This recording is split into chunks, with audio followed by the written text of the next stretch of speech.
Hello बच्चों, मैं हूं शहरियार रिजवी। एक बार फिर सीसीआई के प्लेटफॉर्म पर आपका स्वागत करता हूं। सीसीआई यानी कैम्ब्रिज कैरियर इंस्टीट्यूट, जो आपको पढ़ाता नहीं सिखाता है। आज हम आपके लिए लेकर आए हैं एक नया टॉपिक जिसका नाम है प्रैक्टिकल यूनिट। प्रैक्टिकल यूनिट में हम बात करेंगे सबसे पहले लैंड की प्रैक्टिकल यूनिट की। लैंड की प्रैक्टिकल यूनिट ये आपके बोर्ड पर लिखी हुई है। सबसे पहले मैं बात करता हूँ फर्मी। फर्मी जो होता है, जैसे 1 फर्मी मीटर जो होता है 10⁻⁻15 मीटर के बराबर होता है। ठीक है, इसकी बात हम तब करेंगे जब हम एटम के साइज की बात करेंगे, न्यूक्लियस के साइज की बात करेंगे, तब इस टर्म का यानी इस प्रैक्टिकल यूनिट की बात करेंगे। अब ऐसे ही होता है एक्सरे यूनिट। एक्सरे यूनिट कितने, यानी एक एक्सरे यूनिट कितने के बराबर होता है? वो होता है 10⁻⁻13। ऐसी बात करते हैं एंगस्ट्रॉम की। 1 एंगस्ट्रॉम कितने के बराबर होता है? 10⁻⁻10 मीटर के बराबर होता है। ऐसे 1 माइक्रोन की बात करेंगे। 1 माइक्रोन कितने के बराबर होता है? 10⁻⁻6 मीटर के बराबर होता है। ऐसे ही हम बात करेंगे 1 एस्ट्रोनॉमिकल यूनिट। 1 एस्ट्रोनॉमिकल यूनिट किसके बराबर होता है? 1.496 × 10⁻11 मीटर। तो ये हम इसकी बात कर लेते हैं। ये 1 एस्ट्रोनॉमिकल यूनिट होती क्या है बेसिकली? अगर मैं इसकी बात करूं तो ये क्या होता है? ये हमारा सन है, ये सन का सेंटर है और ये अर्थ है। ठीक है, ये अर्थ का सेंटर है। ठीक है, अब ये क्या है? सन के सेंटर और अर्थ के सेंटर की जो बीच की जो एवरेज डिस्टेंस है, that is called 1 astronomical unit, जो होती है 1.496 × 10⁻11 मीटर। समझ में आ गया? यानी अगर मैं इसे डिफाइन करना चाहूँ, it is the average distance between center of sun and earth। तो अर्थ और सन के सेंटर के बीच की जो एवरेज डिस्टेंस होती है, that is called 1 astronomical unit, जो किसके बराबर होती है? 1.496 × 10⁻11 मीटर। ऐसे ही हम अब आगे बात करने वाले हैं लाइट ईयर। 1 लाइट ईयर जो बराबर होता है वो 9.46 × 10⁻15 मीटर के बराबर होता है। तो 1 लाइट ईयर होता क्या है? अगर मैं इसकी बात करूं, 1 लाइट ईयर 1 लाइट ईयर इसके बराबर होता है, यानी लाइट के द्वारा वैक्यूम में एक साल में चली गई डिस्टेंस को हम क्या बोलते हैं? 1 लाइट ईयर। 1 लाइट ईयर के बारे में मैं बात करूंगा। इसे हम डिफाइन कैसे करेंगे? It is the distance travelled by the light, distance traveled by the light in vacuum in 1 year। यानी लाइट के द्वारा एक साल में वैक्यूम में चली गई डिस्टेंस जो कहलाती है वो 1 लाइट ईयर कहलाती है। ये जो डिनोट की जाती है वो स्मॉल एल और वाई से डिनोट की जाती है, जो किसके बराबर होता है?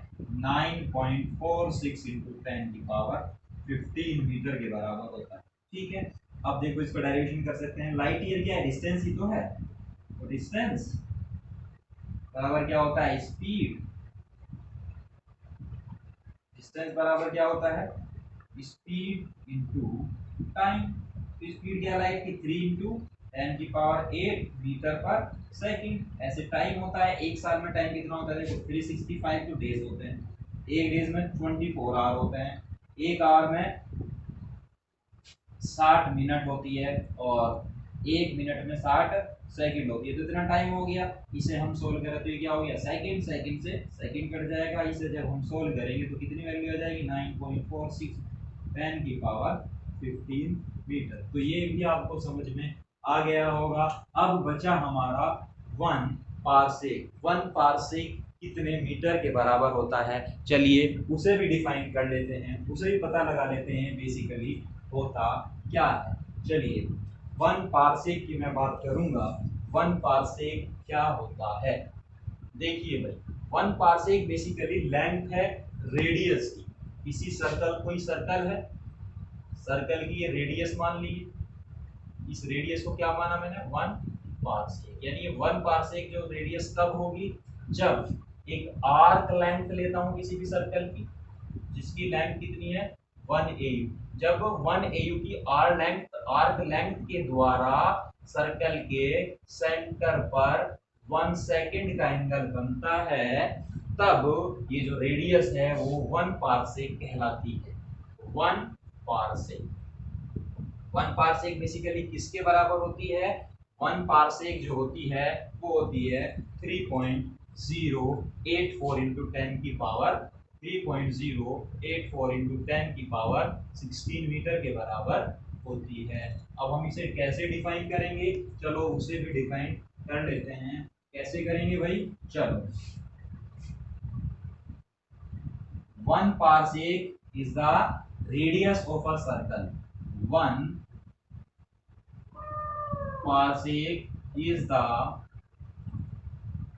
radius of a circle at the center of which at the center of which at the center of which at the center of which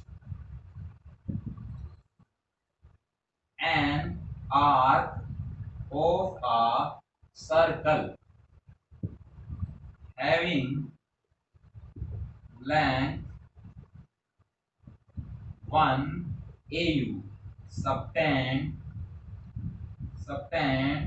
an angle of 1 second।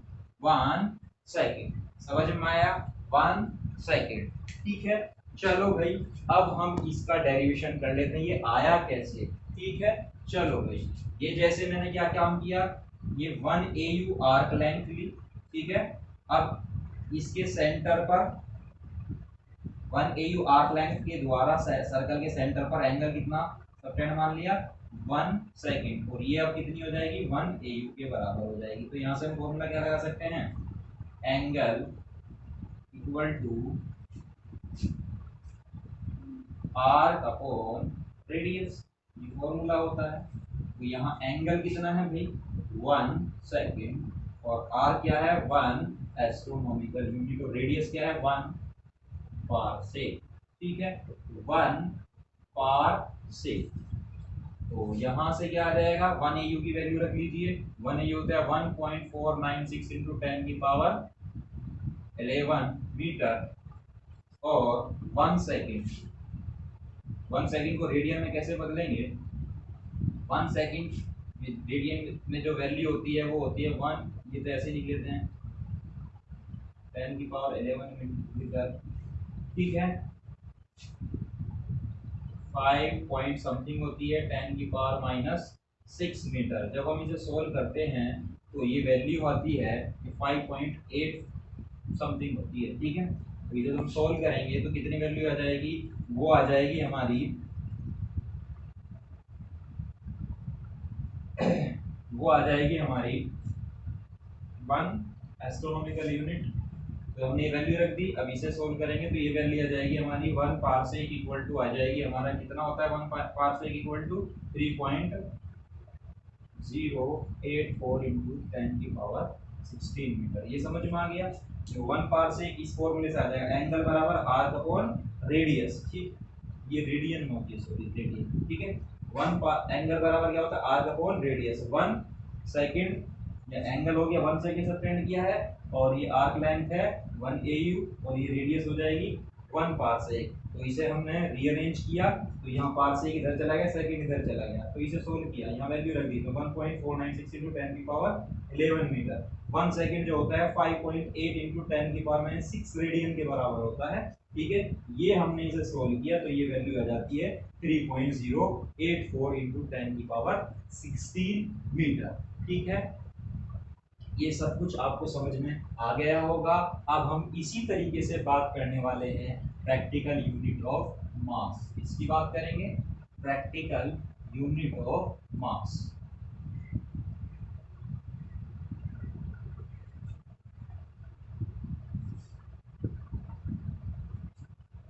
Practical unit of मास,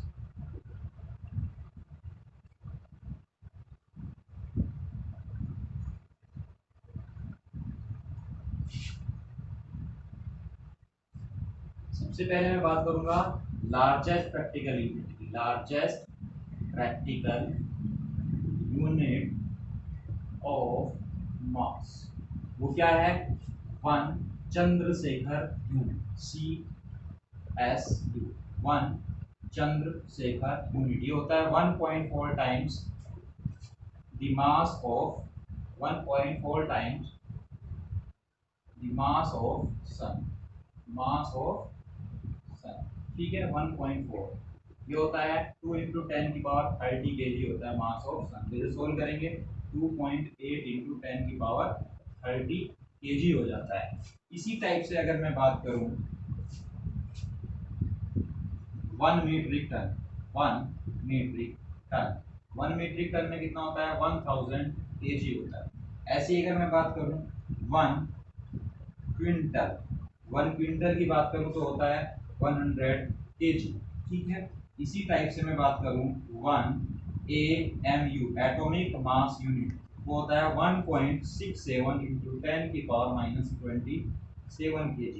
इसी type से अगर मैं बात करूं 1 slug, 1 slug होता है 14.57 kg। ऐसे ही मैं बात करूं 1 पाउंड, LB से दिखाई जाता है। LB जो ये वर्ड है ये आया है, ये लिब्रा वर्ड से आया है। लिब्रा वर्ड जो है हमारा वो लिब्रा वर्ड का मतलब होता है तराजू, तो लिब्रा से आया है LB, ठीक है। 1 LB होता है 453.6 ग्राम, कितना होता है? ग्राम, ठीक है। 1 LB यानी ये लिब्रा वर्ड से आया। वैसे ही किसके लिए स्टैंड किया जाता है? ये किया जाता है, अगर लैटिन वर्ड की बात करूं तो लैटिन वर्ड में इसे बोलते हैं पाउंड। क्या बोलते हैं? 1 पाउंड। तो 1 पाउंड होगा हमारा 453.6 ग्राम। समझ में आ गया? लिब्रा वर्ड से आया है LB, और पाउंड वर्ड जो है हमारा वो लैटिन वर्ड है। पाउंड किसकी यूनिट है? मास की है। तो 453.6 ग्राम के बराबर होता है। समझ में आई ये चीज, ठीक है। अगर मैं लिब्रा वर्ड की बात करूं तो ये रोमन वर्ड भी है। क्या है ये? Roman word. रोमन में बोला जाता है मास को, मास की जो यूनिट है वो लिब्रा होती है, LB होती है। LB कहाँ से आया है? लिब्रा से आया है, ये रोमन वर्ड है, ठीक है। ऐसी पाउंड की बात करूँ ये लैटिन वर्ड है, जिसे 453.6 ग्राम के बराबर लिखा जाता है। समझ में आ गया? क्लियर है ये चीजें? तो ये आपको क्लियर हो गई होगी। ये स्लग, ये बहुत इंपॉर्टेंट यूनिट है। स्लग होता है मास की यूनिट 14.57 kg। समझ में आ गई ये चीज? चलिए अब हम आगे बात करेंगे, हम टाइम की बात करेंगे, टाइम, ठीक है। टाइम की प्रैक्टिकल यूनिट आप जानते हैं। तो हम बात करते हैं प्रैक्टिकल यूनिट ऑफ टाइम। सबसे पहले हम बात करते हैं सोलर ईयर की बात करते हैं। सोलर ईयर, सोलर ईयर क्या होता है? अर्थ जो है वो सन के चारों तरफ रिवोल्यूशन करता रहता है अपने ऑर्बिट में। तो एक रिवोल्यूशन को कंप्लीट करने में जितना टाइम अर्थ लेता है उसे कहते हैं 1 सोलर ईयर। समझ में आ गया? चलो तो ये क्या है हमारा? ये है सन। क्या है ये? सन। सन के चारों तरफ कौन रिवोल्यूशन करता रहता है, कौन चक्कर लगाता रहता है? वो होता है अर्थ, ठीक है। तो ये कैसे हम डिफाइन करेंगे? The time taken by the earth to complete 1 revolution around the sun in its orbit. Earth के द्वारा अपने ऑर्बिट में सन के चारों एक रिवोल्यूशन को कंप्लीट करने में जितना अर्थ टाइम लेती है उसे कहते हैं 1 solar year. It is the time taken by the earth to complete 1 rotation around the sun in its orbit।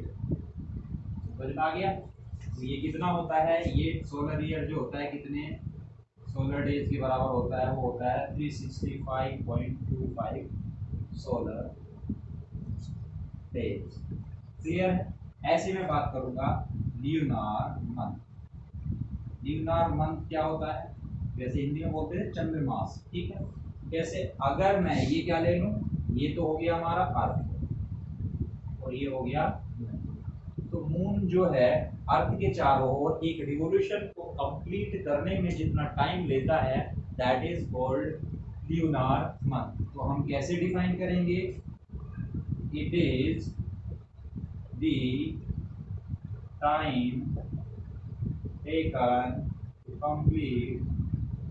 to complete one revolution. It is time taken to complete one revolution by the moon around the earth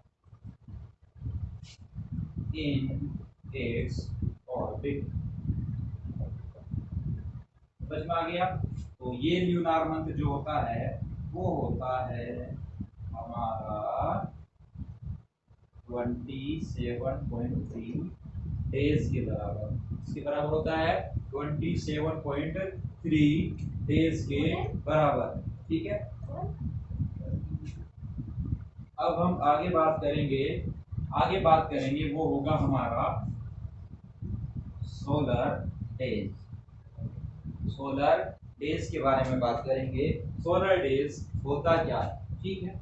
solar days, अब आपको पता है जो हमारी अर्थ है वो अपने axis के अबाउट घूमती भी रहती है और रिवॉल्यूशन भी करती रहती है। तो यहाँ हम रोटेशन की बात करें। ये तो हो गया भाई, जैसे ये है, ये ऐसे चक्कर लगा रहा है इसके चारों तरफ, तो ये क्या हो गया हमारा रिवॉल्यूशन। ये क्या हो गया रिवॉल्यूशन, लेकिन ये ऐसे घूमता भी जा रहा है तो इसे बोलते हैं रोटेशन। यानी अर्थ जो है अपने एक्सिस के अबाउट रोटेट भी करती है और अपने ऑर्बिट में रिवॉल्यूशन भी करती है। समझ में आ गया? ठीक है। तो सोलर डेज क्या होता है? It is the time taken by the earth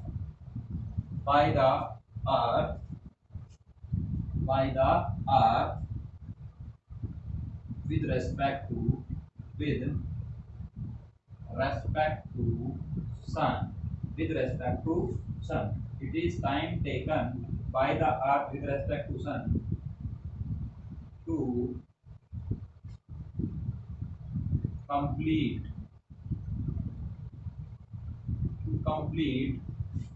one rotation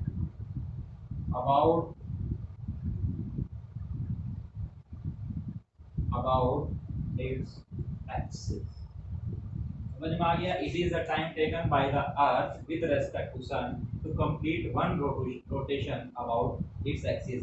यानी यहाँ तो सन हो गया और यहाँ हो गया अर्थ। तो अर्थ क्या है? ये रोटेट करेगी ऐसे ऐसे, क्या करेगी? अपनी कीली के अपनी एक्सिस के अबाउट ऐसे।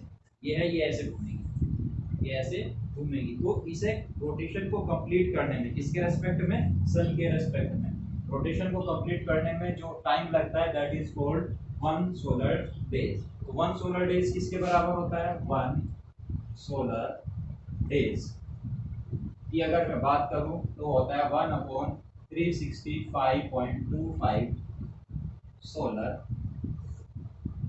ईयर के बराबर होता है। यानी वन सोलर ईयर किसके बराबर है? वन सोलर ईयर बराबर 365.25 सोलर, ठीक है। अब हम इसके बाद बात करने वाले हैं वो होगा साइड रियल डेज। क्या है? Side real days. Side real days क्या होता है भाई? कोई भी हमारा डिस्टेंट स्टार हुआ, बहुत दूर, कहीं भी दूर स्टार है, ठीक है। अब ये अर्थ है, अब इसके रेस्पेक्ट में जो अर्थ क्या करेगा? एक रोटेशन को कंप्लीट करेगा। तो उस रोटेशन को कंप्लीट करने में जितना टाइम लगेगा that is called side real days कह सकते हैं। बस इसे ही हम इसे चेंज कर सकते हैं इस डेफिनेशन को साइड रियल डेज में। Side real days, it is the time taken by the earth with respect to distant star to complete one rotation about its axis तो ये 1 साइड रियल डेज किसके बराबर होता है? 1 साइड रियल डेज किसके बराबर होता है? 1/366.25 सोलर।